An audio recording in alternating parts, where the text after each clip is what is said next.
So we had a potato, a sweet potato. So I put the little sweet potato here, and is growing. These are the leaves which are edible. Actually, you can eat, adding in the salad.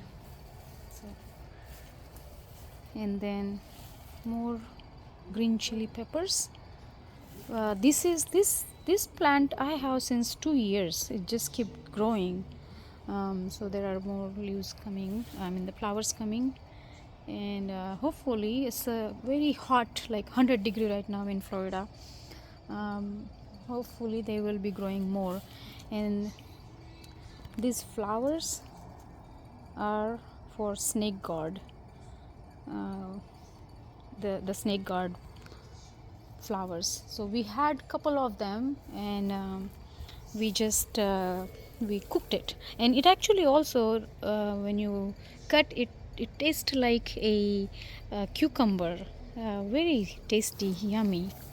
So we have, we have like these banana plants all over.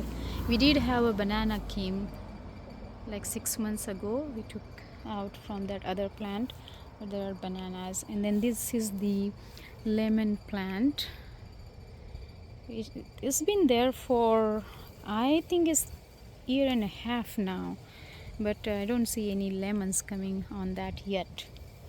Hopefully, I'm thinking this year it will flower, and then we will have some lemon or lime, not sure what it is, but the leaves smell like a lemon.